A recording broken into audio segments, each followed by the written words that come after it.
Nobody move. No, like everybody cross your fingers. It should pop back up. There we go. Okay. Notobrand VA to Notobrand VA. It's going to reach itself down here. Okay. And then on the end on the end of the neuron or the end of the axon at the motor end plate, there are these voltage gated calcium channels. So the action potential reaches those channels, and that change in membrane potential from the action potential causes those channels to open, and calcium moves in from outside of the axon or outside of the motor end plate into Bouton area here. So when the calcium comes in, that tells these acetylcholine vesicles to integrate with this membrane, dump the acetylcholine out right into the neuromuscular junction, where it can then bind onto the acetylcholine receptor. That happens, and then almost instantaneously, acetylcholinesterase in the basement membrane begins to cleave the acetylcholine back off. So we get released, we're going to get transmission across the junction, active potential is generated, and then we're going to shut it off almost immediately in preparation for the next action. Okay.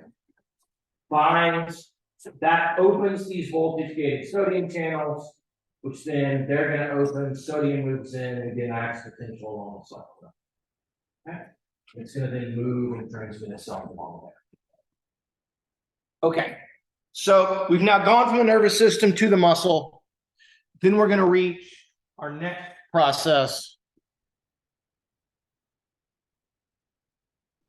There we go, which is called excitation contraction. This is the process whereby we get calcium out of the sarcoplasmic reticulum. Excitation contraction coupling is the place, one of the places where the vast majority of fatigue is going to occur. Okay. So if we did something fun and I said, ask somebody to stand up and just like hold their bag out like this, which we will do in a little while. Okay. Hold your bag. Some point you're going to get where you can't hold your backpack up any longer. One of the places where things have gone wrong is this idea of excitation contraction coupling. So the active potential travels along the sarcolemma, it goes down the T-tubule, it turns on the dihydropyridine receptor, which then opens the ranitidine receptor, and we release calcium. Okay. And then from there, calcium binds to troponin, it moves tropomyosin, myosin binds to actin, we get a cross bridge, we get force production, voila. Okay. But it's really going to be this part, it's the T-tubule part and the release of calcium part that are going to be two of the major sites where, as you run fast, as you run for a long period of time, as you do many reps when you go to the gym, right? It's Monday, we're not going to go bench today. So when we get tired, right, being a bro doing the bench today, part of what's happening is we're messing up sort of signaling at this particular point. Okay. And so this is just some kind of cartoon depictions of excitation contraction coupling. This is T-tubule, which you can see here on the right. Okay. You can see the dihydropyridine receptor in the pink. You can see the ranitidine receptor in the orange. And so you can see how those two things are linked inextricably to each other. And so when DHP gets activated, then it's going to allow ranitidine to change shape and allow calcium to be released. Okay, so this is just kind of, again, another graphic depiction, kind of some kind of word flow showing all the different structures and things as we move along, which you guys did a nice job of last week. All right, same kinds of things, and then we get to the actual cross bridge portion. Okay, so you guys have questions about that? That part's really important. Brain, all the way signaling, all the way down to the muscles. We don't understand that. Then what we're going to talk about today, where we're going to figure out who is stronger, how we recruit muscles, why concentric is different than eccentric potentially, why you're going to be able to get different amounts of force at different times, it's going to become more difficult. Okay, because the signaling pathway and the way that it works, the sort of structures that are there and the sequence of events is 100% key for us to understand why some people are stronger than others, why certain contractions generate more force than others, etc. Okay.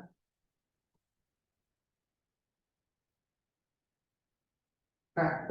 All right, everybody stand up. Monday, right? A little tired right now. Everybody stand up. Okay. Now, everybody do like, I'll do it. Right. Wearing my marginally stretchy dress pants. Right. One of the greatest advents of male fashion in forever is that we now also have stretchy pants, like you ladies have for the longest time. So let's all do a little squat. Okay. Everybody squat a little.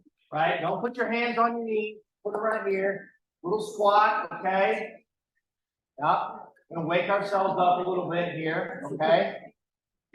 I see y'all like sort of like, oh no, I can't do this. No, we're down. Just squat, hold, okay, hold. Now, think yourself through the process while you're doing this. We're going to distract you from whatever your legs are feeling.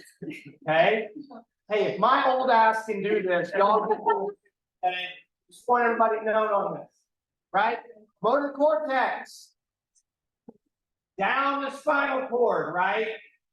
Signals down, down, down, action potential, alpha motor neuron, okay, down the axon, neuromuscular junction, release acetylcholine, okay. I'm feeling it, I'm gonna have to stop. I can't talk and do like 3 things at once. Okay. Across the junction, right? My T tubules, I can't repolarize in the T tubules, so I can't generate and get more calcium to be released. But there's this entire process, okay? Did that feel more difficult the longer you guys went? Okay, it should have. If not, you should still be doing it, okay? It changes. The extent that we signal is going to change over time. You did exactly the same amount of work, right? Nobody like magically all of a sudden weighed more while you were doing this, right? You weigh the same, and yet it feels more and more difficult to perform the exact same sort of bout of exercise. You weigh the same, gravity is the same. And so you have to increase over time. You have to increase the amount of action potentials coming from the motor cortex. You have to use more and more muscle, okay, in order to hold yourself and generate the same amount of force. Talk a little bit more about why that's going to be the case. Okay, now, everybody look around again. We did this the other day. We're back to being mildly creepy. Okay, look around. Remind yourself of who you think the strongest person in class is. Look around, glance, right? Weird side eyes, all of those things. Okay, who do we think the strongest person in class is? All right, now you may sit down. Don't point at that person. Okay. What I want you to do is on your notes, write down why you thought that person's the strongest. Okay. Why do you think that's the strongest person?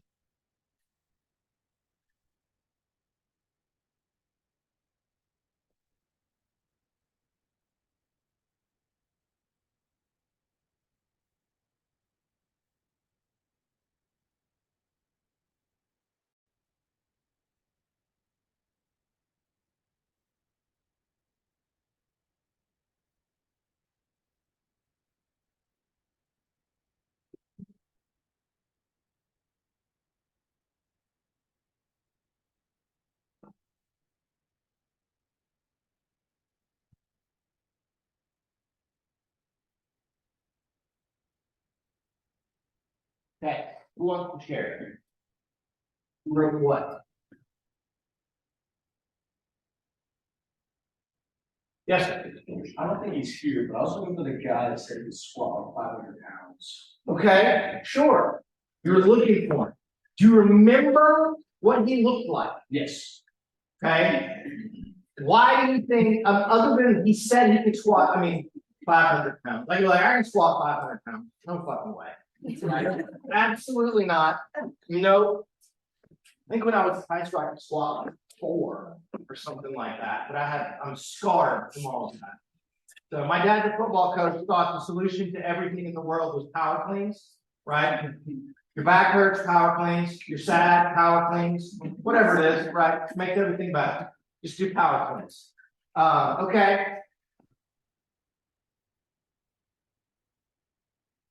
You thought of that. What else did you think of? Other than like he said that. We also seemed very like well rounded and like all like looking at him like full body. Okay. Like he was well matched instead of just being overly like big in one area and small in another area. Okay. And big also, what?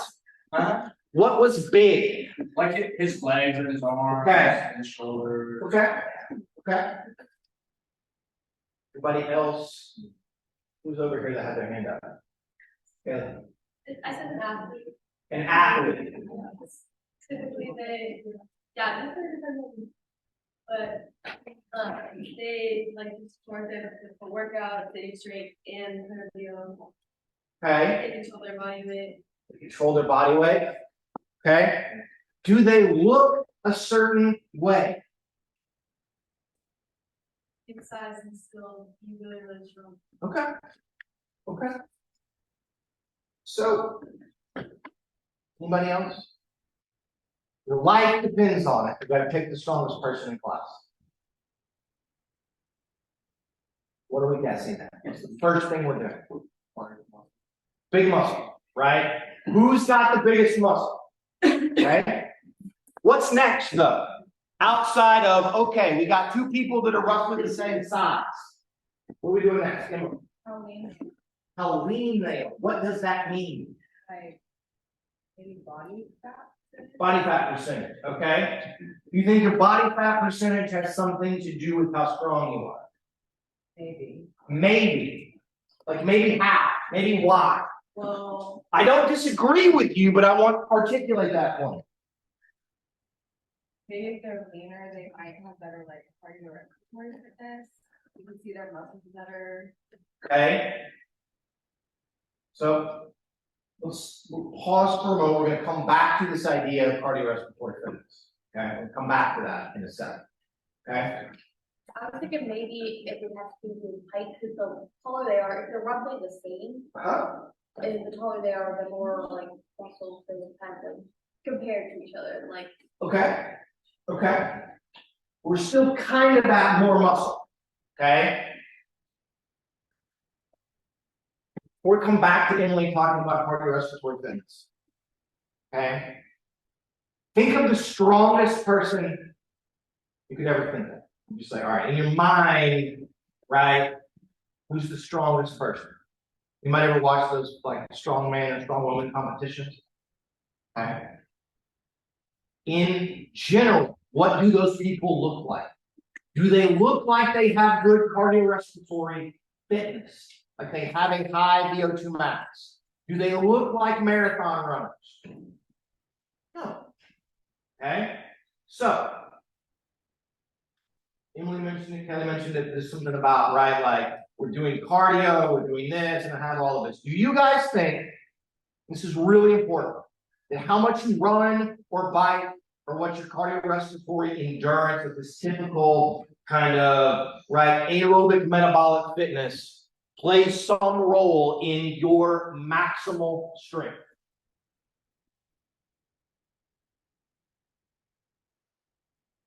Several of you are nodding your heads. White hoodie, your name is Alyssa. You're saying yes, okay? Talk to us. Why? Sure, absolutely. Do we think that having a high cardiorespiratory fitness level, a high VO2 max, right, which we typically associate with distance runners, plays some role in what your maximal strength is, like how much you could bench, how much you could squat, how much you could deadlift, something like that. You think yes? Okay, why? It's like, if you have a higher physical fitness, you're not going to like, whenever you muscle fibers will like replace themselves faster. Sure. so you Okay. have to Recover fast. Okay, I can recover faster. Okay. Very reasonable sort of thing. And that in some ways you are correct metabolically about all of that. What else, Mason? You were not even said yes. He's like, oh, Yeah, I can't really say like specifically why, but it does seem like you know higher part of the class, cardiovascular fitness that we want to be some kind of better situation to be stronger. okay. A better situation to be stronger. Okay. I need to set my poll everywhere up where you guys can text in and we can actually, like, rather than using clickers, there's a thing where you can do polls. And you just send a text message and it collates the data in real time. So this is interesting. I think I like partially agree, but partially disagree because Okay. like the leaner you are, like the more endurance you have for certain things, like Okay. you know, like running and things like that. But when I think of someone who's strong, they typically stop here, not typically tall, but more like well built where you're shorter but wider. Okay. And so, and I think it has to do with like your muscle fibers. If they're shorter, you produce more force. Okay. So that's my thought process. Okay. It's a very good thought process. It's partially right, and we got a couple of things that we'll clarify a little, but you're thinking about it in the right way. Okay. So here's the honest answer. Your cardiorespiratory endurance has 0% to do with how strong you are. Okay? It's 0%.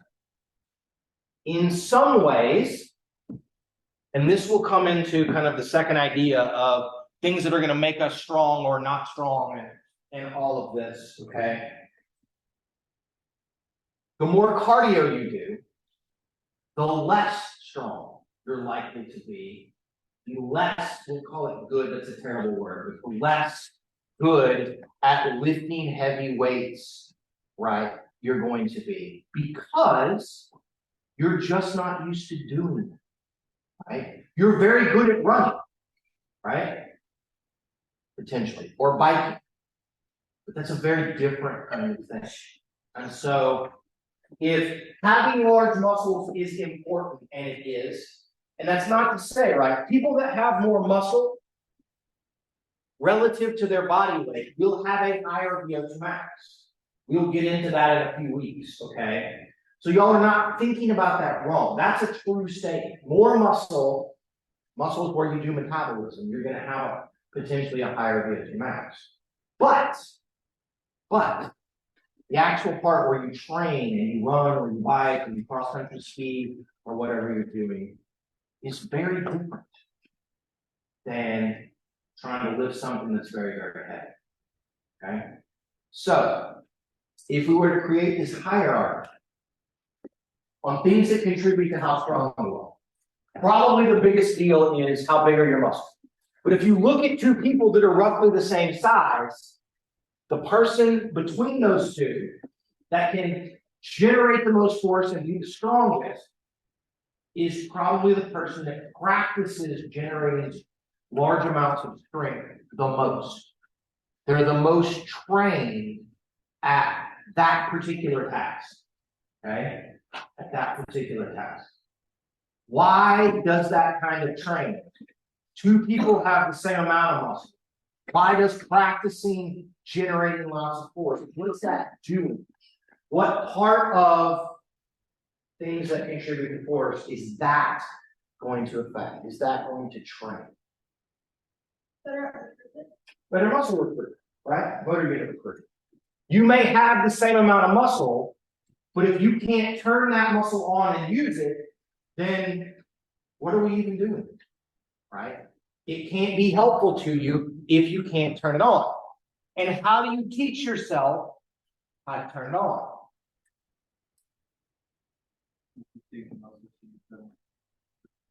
Okay, we could fatigue, yeah. But what do I have to do to fatigue it? Practice. Right? Nervous system and motor unit recruitment in these things. Nervous system works best when you make it do things. It gets better at doing whatever you ask it to do. Okay? And then it remembers in some ways. And you're better trained to do it again.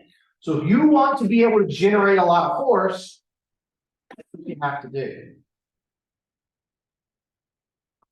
I said today, we're going to go to the gym. We need to do one thing to try to make ourselves stronger tomorrow. What should we do? Lift something heavy. Whatever it is, lift something heavy. Okay? That trains the nervous system. That's going to train the nervous system. Okay? All right.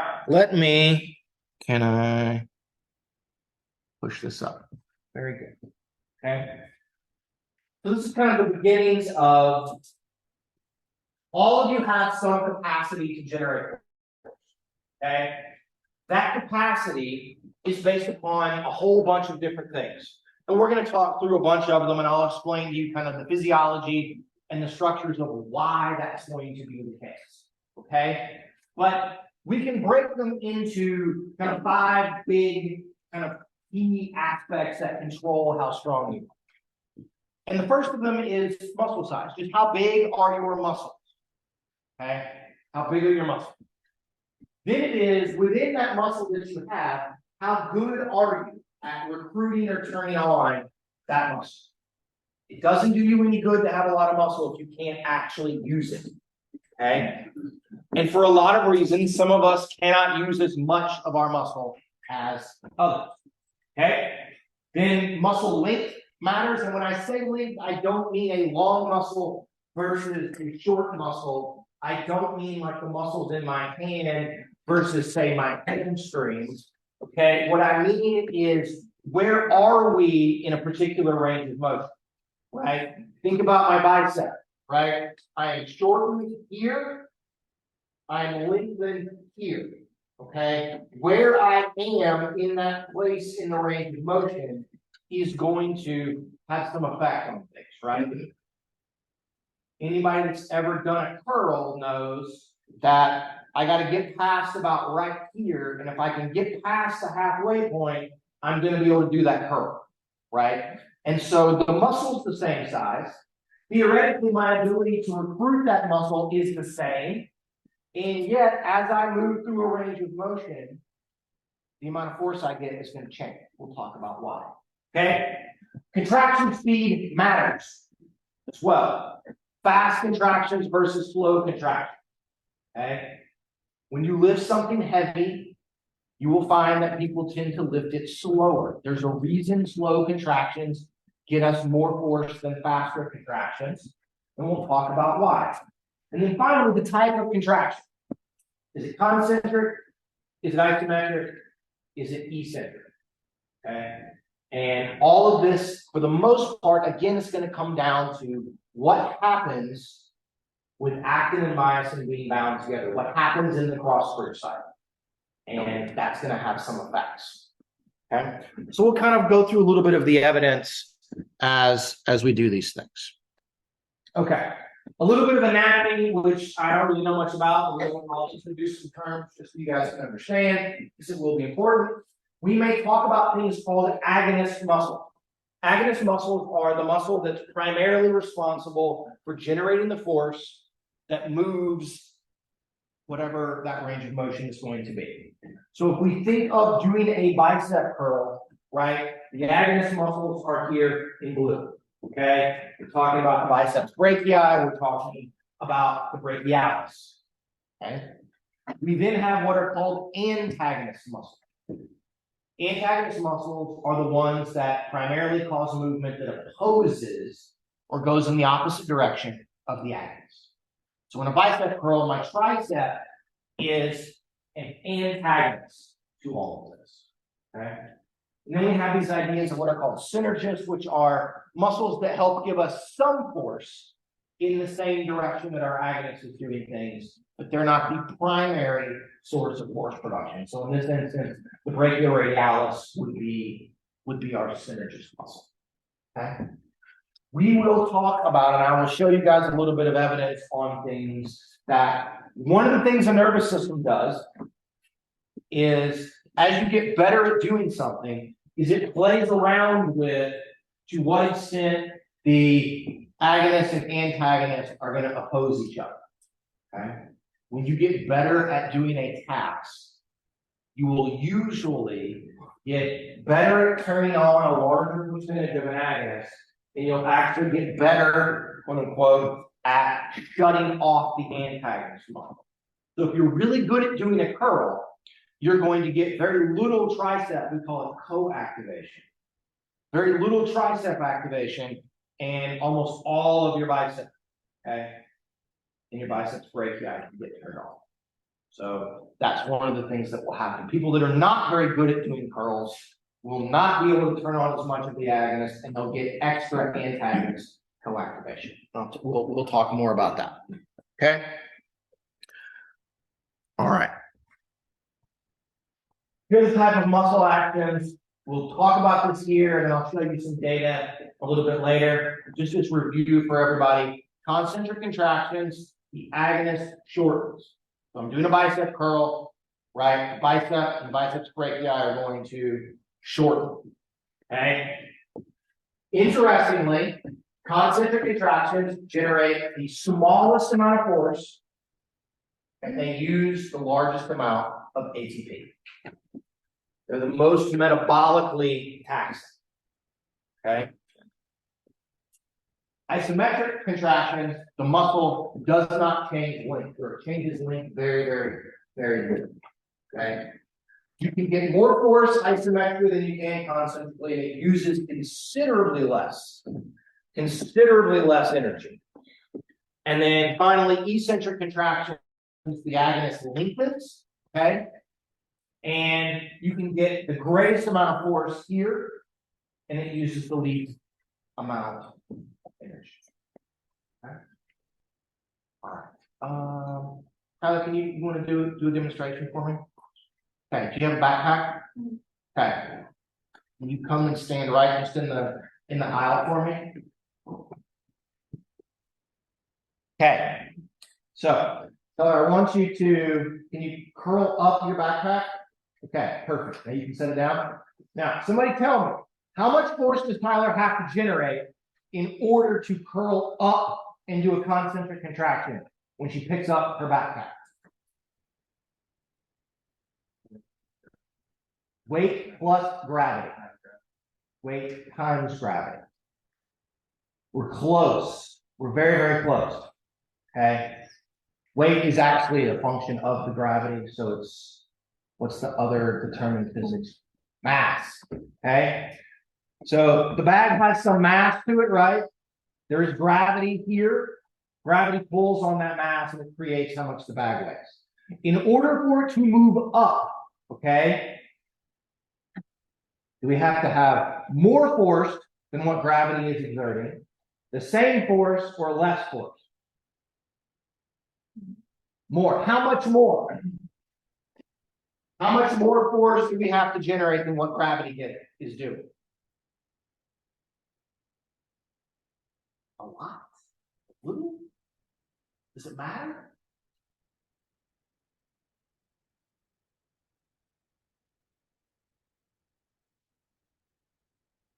Aaron, what do you think? A little bit more. Just a little bit.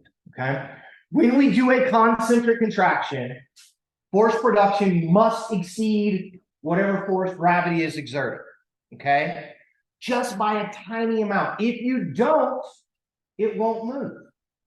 Okay.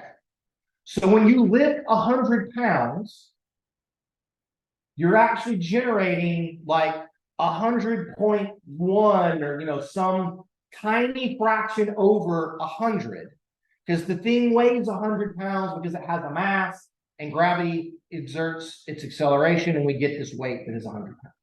Okay, Tyler, hold it just like this. Okay, isometric contraction. Now, how much force compared to gravity are we generating? Exactly the same. Okay, good. Now, lower it down. Eccentric contraction. How much force in comparison to gravity? Less. Okay, less. Thank you, Tyler. Isometric contractions are isometric because you're matching the force of gravity.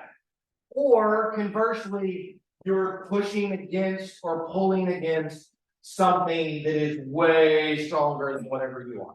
Okay, right. I can push on the wall. I'm not moving, right? The wall's not moving. The wall is much stronger than me theoretically. I can't generate enough force to push it and make it move, right? So those are the two ways we get isometrics.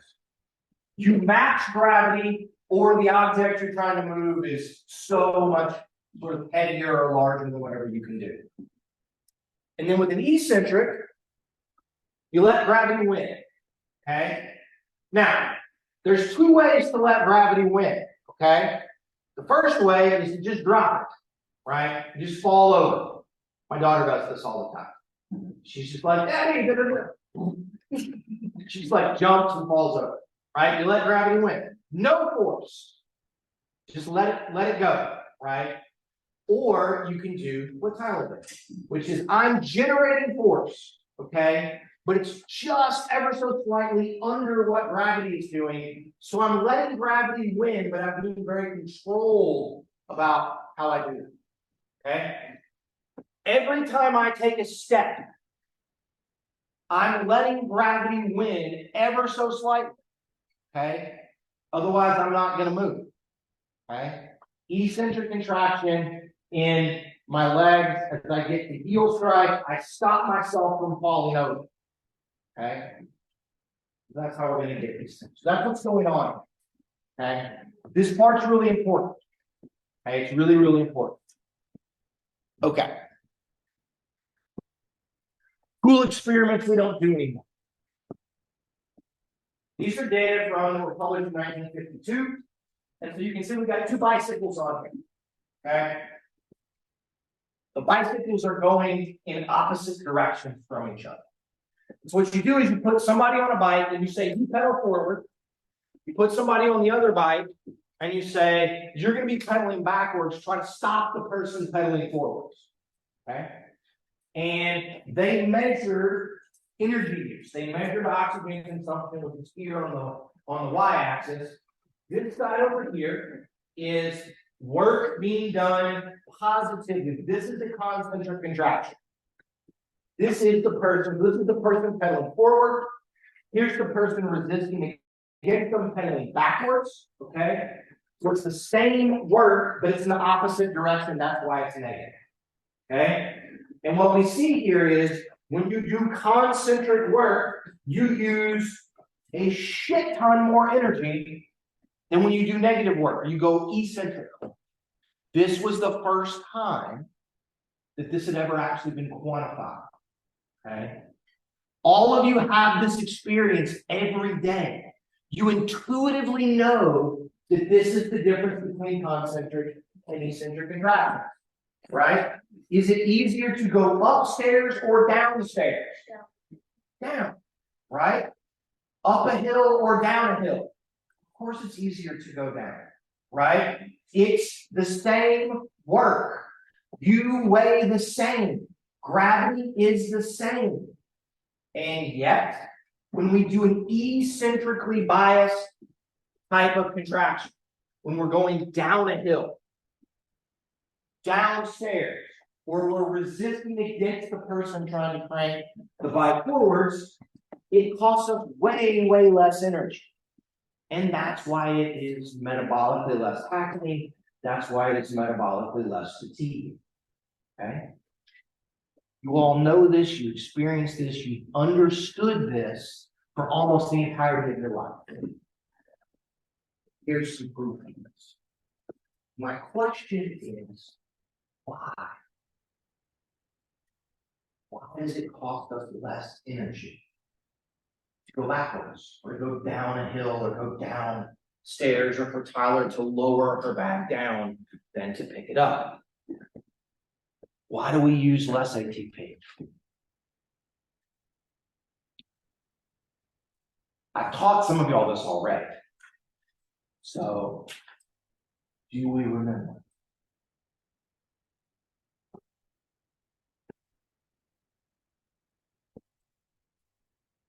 I have not been in class before, but my assumption is because as we're allowing gravity further, we're giving our muscles more of a break and allowing them to relax and thus not use as much heat and possibly bending and things like that. Okay.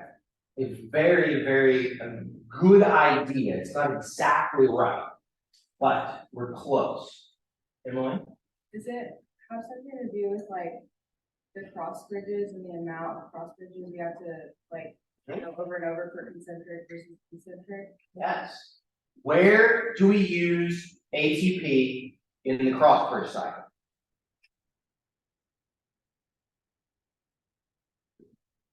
This will be a test question. Where do we use ATP in the cross bridge cycle? What do we use it for? To break actin and myosin apart. Why do we need to break it apart? To reset it for another contraction, right? Why do we need to do another power stroke? So we can keep shortening the muscle. Okay? Here's how I want you guys to think about this.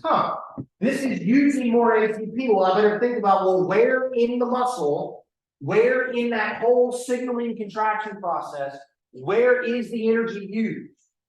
And if I'm doing more of it, I'm using more of it, then it must mean that I'm doing the step where the energy gets used more often. And that's true. Okay. When we do concentric contractions, we have to break actin and myosin cross bridges apart. Okay, over and over and over again, so that they can then basically recock the myosin head, have it attach again, and then pull again, so we can keep shortening. When you do an eccentric contraction, it just grabs on and it goes for a ride. Okay, there's no need, or there's very little need to break the cross bridge, and that's what happens. Okay, so in that way, when you do an eccentric contraction, the cross bridges are in some ways getting a break. They're getting to rest because they're not using ATP. It's just grab on, hold on, we're going to get pulled. Okay, gravity wins, it's going to get pulled. There's a little bit more to it. That's part of what's going on. Okay, that's part of what's going on. Again, structure imparts function. Okay, the physiology, the functional part, those signaling parts, how that works, also then has real world applications as to why going uphill and downhill feel differently metabolically. Okay. Why you can do way more repetitions of lowering a weight than you can of picking that same weight up. If I had thought and it hadn't been raining and I got out of the house, I would have gone to the lab and brought some dumbbells. And we could have had somebody come up and do a bunch of curls. How many times can you curl? Like just doing up, and then we'll give you the other arm. How many times can you do it going down, right? And we can show you guys why it's much more metabolically taxing to do concepts. Okay. All right. Everybody with me? Anybody's brain hurt yet? It's all about the cross bridges. Okay. Why is force production all about the cross bridges? More test like why? If we think somebody with bigger muscles can generate more force, why?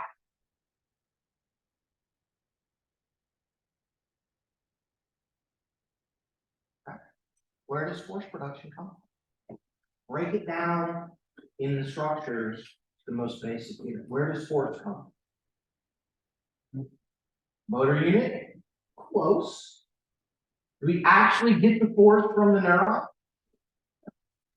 Where do we get force? What's trying to generate force? Fibers. Okay, what part of the fibers? Okay, what part of the sarcomere? Actin and myosin. What do actin and myosin have to do to get force?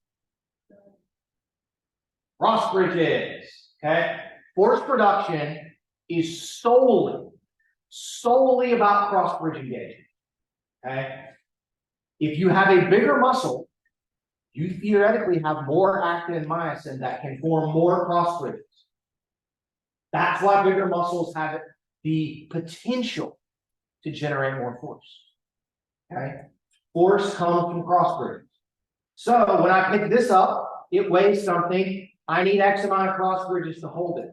When I get something heavier, if it weighs more, I need more cross bridges to get more force to do the exact same thing. Okay? So it's how many cross bridges are engaged, and then are they breaking or not breaking in the cross bridge cycle? All of exercise physiology comes down to those two things, in my mind. Because your cardiovascular response to exercise is in response to the metabolic response to exercise, which is in response to what are the cross bridges here. Okay? So it all comes back to there. And that's why that signaling pathway is so important. How does the brain engage the cross bridges? And then what happens in the cross bridge cycle? How many are turned on? Are they breaking? Are they not breaking? Are we shortening? Are we lengthening? Are we holding steady? Which then determines the metabolic response. Okay. It's a kind of three-dimensional, four-dimensional kind of way to think about all of this, but I think it's really, really important that we work there. Okay, now you just said it's all about cross bridges. Too old for you guys? All I can think of when I say that is there was a Puff Daddy song called "All About the Benjamins." And all I can hear in my head is that. Of course, that song came out well before all of y'all were born. I was thinking this morning, right, it's 9/11. Were any of you guys alive? I was alive, but I was a baby. You're alive, but you were a baby. I can remember where I was. I was in my office at UGA. We hadn't gone to class yet, and our IT guy that was in there had a little TV. We didn't have phones that did stuff. We had a TV, and he was watching sort of the news, had the news on in the morning, and he just sort of wandered out and said, "This craziest thing has just happened, like a plane that just crashed into the World Trade Center."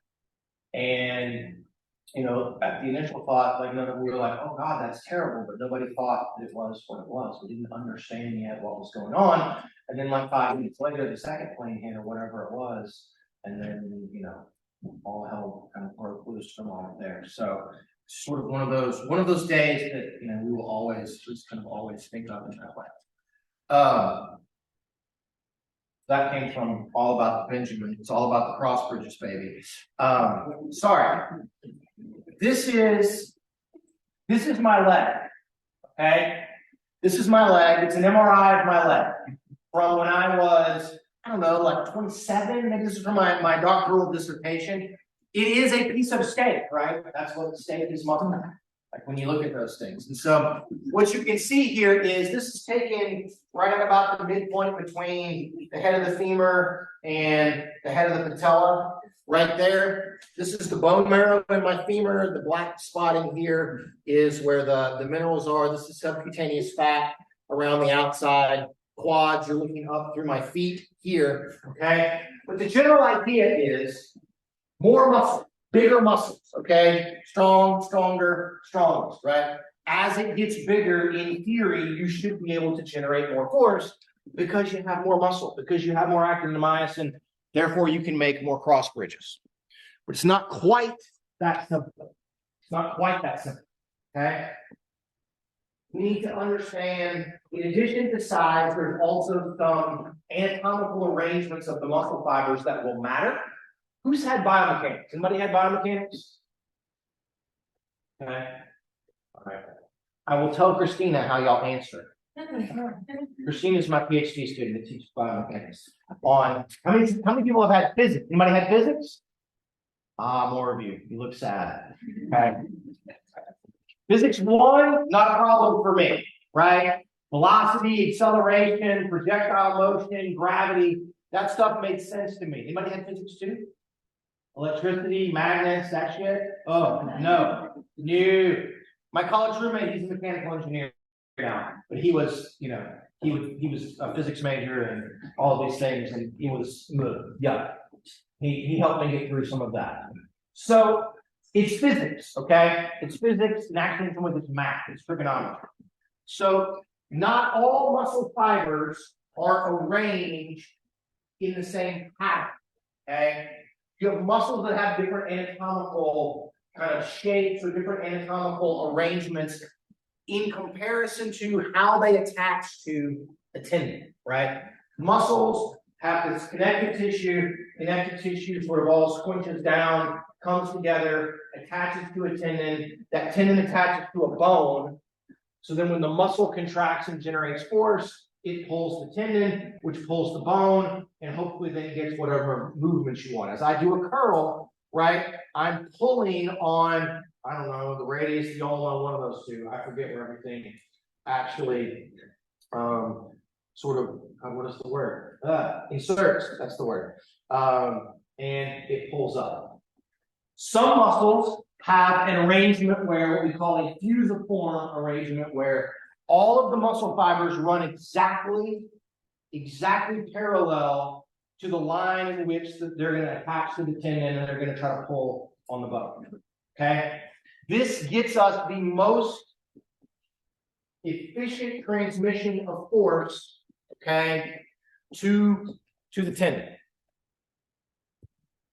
Doesn't have wheels on it, but I'll do it this way, okay? Think of a fusiform muscle as this, okay? I'm going to pull the chair directly towards me. All of the force that I'm generating is being transferred directly into the line of pull of the chair. That's fusiform muscles, okay? Most muscles in your body are not arranged like this. They're not arranged like this. Many of them are what we call unipinnate, bipinnate, or multi-pinnate muscles. Pinnation denotes the angle, okay? It's called a pinnation angle. The angle of which all of the muscle fibers are going to come into that tendon. And so what you can see here is that with a unipinnate muscle or a bipinnate muscle, that they come in at an angle. They're not straight on, okay? And so what happens is, if I have, let's just say, this unipinnate muscle, like the semimembranosus, that's a hamstring muscle, right? Pretty sure? Anybody remember? Yes, no, maybe, okay. See, I can Google it real fast, but so when I pull, right, it's pulling this way at this angle, okay? But what needs to happen is not this, it's still trying to go this direction. So I'm pulling on it, but it's going to end up going this way. And so what happens with pinnate muscle is that some percentage of the force generated by the cross bridges does not get transferred onto the tendon to pull the tendon and the bone in the direction that we want to go. Okay? That pinnation angle, we can calculate transmission. We have to do something called the vectors. You guys remember from the physics, you guys remember vectors? Yeah, vectors are terrible. Okay? But there's a vector that's going this way and a vector that's going this way, and we sum them together and we can figure out what percentage is going on with this. And it basically works out to that it's the cosine of whatever the angle is. So if you come in at like a 15-degree angle or a 20-degree angle, we're getting like 85% of the force is going to get applied in the direction we want, or we're losing a little bit. Okay? We're losing a little bit. When it's bipinnate, we have the same idea, the same problem. Okay? Now, why would we ever want to lose force production as it gets applied to a tendon? Okay? The answer is we don't. So why is this the arrangement of the muscles that we have? Why would we do this if it's going to lead to a less efficient transmission of force? Well, the idea is that by having them come in at different angles, especially when these biphasic muscles, okay, having them come in at different angles, we can actually pack in a whole lot more muscle fibers in the same physical space, in the same volume in the muscle. If they come in at an angle, we can put more of them in than if they come in directly kind of parallel to the pin. And so what happens then is, because I've got twice the amount of muscle, it's okay if I lose 15% of the force production because I've doubled the total amount of sarcomeres to it. Okay? And that's why most of your muscles have some pennation, is it allows us to pack in more muscle. Okay? That is going to sort of lead us to this concept, okay, of something called physiological cross-sectional area. What I showed you guys earlier in my quads is what's called a cross-sectional area, cross-section. Okay? How many muscle fibers, how big is the muscle sort of running in parallel to the line of pull of the tendon? Okay? Now, what you guys saw was just here, right? It's going to pull on the patella and these things. But the arrangement of the fibers, especially in your quad, they're going to be biphasic. They're all going to come in from both sides so we can pack a whole bunch more in there. So an actual cross section is just cut the muscle across. How big is it? Measuring size. That works fine if you got an individual muscle fiber. When you have a whole muscle, though, we need to account for the arrangement of those muscle fibers. And so we call that physiological cross section. So here's our fusiform muscle, here's its cross section. Okay. Here's our unipinnate muscle, and its cross section is actually this sort of 3 times as large area that goes through here. And then here's my bipinnate muscle, where you're going to get a cross section that loops up and comes down on the other side. Okay. So by having pennation, I make the physiological cross section much bigger. And so I can lose a little bit of force transmission, but because the PCSA is bigger, I'm going to get more total force. Right? It's a trade-off, right? It's a trade-off. It's less efficient, but it lets us put a whole lot more muscle in, so we're going to get more force on the back end. Okay. I don't know. I apologize. It's really dark up here. If you can pull it up on your computer, you can see it a lot better. But we can measure the pennation angle in any of your muscles using ultrasound. Okay? This is an ultrasound picture where we just take the ultrasound probe, you put it on, let's just say your vastus lateralis here. And what you can see in here, this is what we call the deep aponeuroses. This is connective tissue. Okay? Here, the superficial aponeurosis, that's epimysium on the very top. You'd have subcutaneous fat, and everything in between here, this is your vastus lateralis muscle. And these things that you see going here, here, here, here, here, what you're visualizing that looks white is that's paramysium or endomysium. That's connective tissue surrounding the individual fascicles or the individual muscle fibers. Okay? And you can measure then what's the angle. At what angle are these sort of arrangements of fibers and fascicles going to make contact with the deep aponeurosis, which is what's going to end up turning into the tendon? Okay? You can do this. We can measure it. We get an angle. We measure from here to here. We can get a cross section. Okay? And so we know kind of what we're getting by doing this. And we can actually pack more in this direction by having them at an angle rather than having them all perfectly sort of parallel this line of pull. Okay, very easy to make. You guys have had capstone groups measure this in folks. We know that when you train and your muscles get bigger, the action pennation angle will change. You become a little bit more efficient with your pennation angle arrangements as muscles tend to get bigger. Okay, and so that can play a role. So it's not just how big is it, but it's also how big is the muscle and what is its pennation angle as those fibers are going to come. So anatomy matters. Okay, anatomy matters because it allows us to pack more and more actin myosin, more and more cross bridges. Okay, and then we can figure out what that line of pull is going to be and adjust accordingly. Okay, so that's probably the single biggest thing that affects strength. You all probably were trying to be very, just say nice, I don't know, non-creepy. When you were like, I was looking around the room, Dr. Black, looking for the person with the biggest muscle. Right? If I say pick out who's the strongest, you're like, I'm just looking for the biggest person. Okay? And that's right. That's correct. That's what you should do with those things. Okay? The second part, though, is you all probably know people. If any of you work out, if you work out with a friend, we just go to the gym and you see certain things, you will notice that there are people that maybe don't have quite as big of muscles as somebody else, but they can lift more.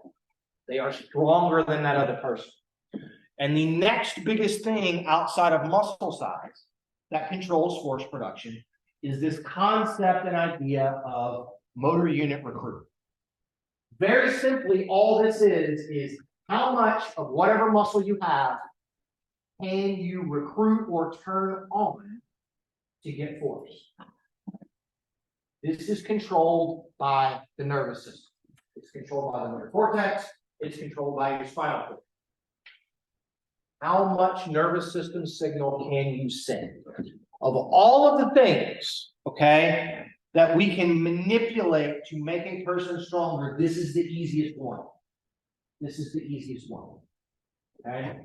I ask you to do something you're not used to doing today, and you're better at it tomorrow because your motor unit recruitment gets better almost instantaneously. Okay? Almost instantaneously. There's a secondary concept that also comes into this. It's a little less important for force production, but it is a way that we can manipulate things, and that's called activation. Okay? Now, activation is not on or off. Okay? It's not on or off. Activation is once it's on, we have a little bit of range to control the extent to which it's on. Activation is basically how many action potentials are getting sent from the motor neuron to the muscle in a given window of time. All that firing frequency. So the muscle is on or it's off, and then once it's on, we have an ability within a narrow range to control its firing frequency, and that will help us get a little bit more or a little bit less force if we need to. But the big deal is on or off. Okay? When we turn muscle on, we turn it on one motor unit at a time. It's not quite that linear of a process in practice, but that's how it normally works, okay? I do one motor unit, that's not enough force. I do a second motor unit, still not enough force. Then I do a third, and a fourth, and a fifth, and a sixth, and 20th, until I get just exactly the amount of force that I want, okay? The nervous system is set up to where we do not want to generate more force than we absolutely need to generate. Because that costs us extra ATP, right? And it might mess up our movements. Okay? We're really, really good at looking at something, estimating how much muscle we need to turn on, and then getting very close. And then, as we start to try to pick it up, as we start to move it, if it feels different, if it's heavier or lighter than what we were expecting, then we take that sensory information and we adjust it for it. Okay? But basically, it's one motor unit at a time. We start off by recruiting the smallest motor units, the motor neurons that are connected to the smallest number of muscle fibers first. These motor units tend to be slow twitch. They are connected to slow twitch fibers. They're always going to be first if you're doing a concentric or an isometric contraction. This is good for two reasons. One, they don't generate much force. So it gives us some ability to manipulate our force production and be very precise. But two, because they're slow twitch, they're very, very fatigue resistant. So if I'm walking around up here, I'm using the same motor units over and over and over and over again. They're not gonna get tired. Okay, they're not going to fatigue. Whereas if I start running, I gotta use more and more, and I bring in some of my fast twitch ones, they will fatigue. Okay? That's the utility of doing the slow ones first. This idea that the slow ones and the small ones get turned on first is called the Henneman size principle of motor unit recruitment. Size principle of motor unit recruitment. One of the most kind of seminal, important discoveries in all of neurophysiology. I've unfortunately had to read the paper where they talk about it, and it was an afterthought when the paper was written. That was not the point of the experiment. That was not what they were trying to look at. It was just sort of a, oh, hey, we also observed this. This is kind of weird. That's not what we really thought. And then they just went on with their life. Okay?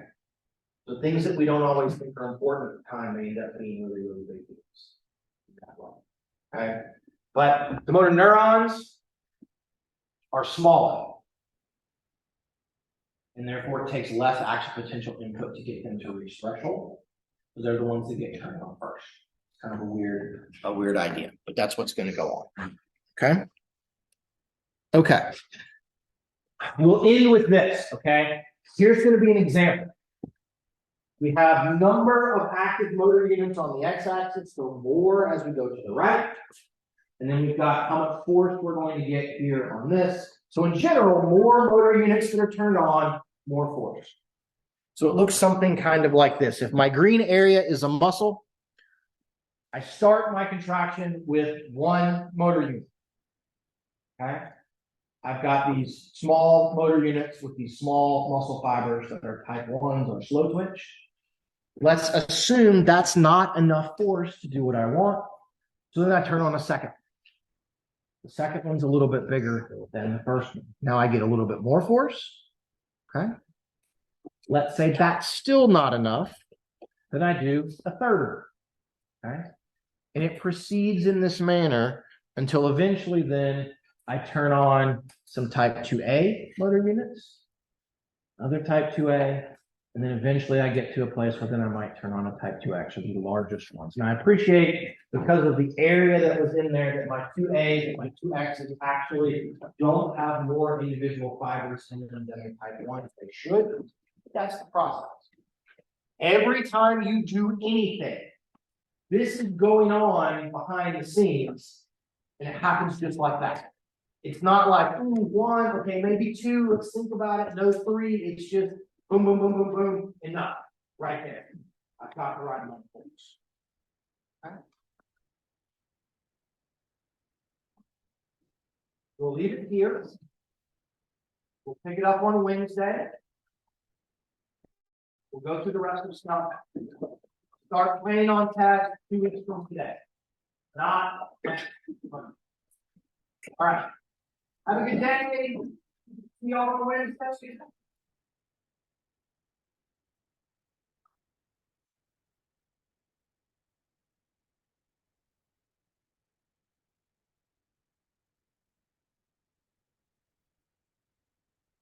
Oh, I know.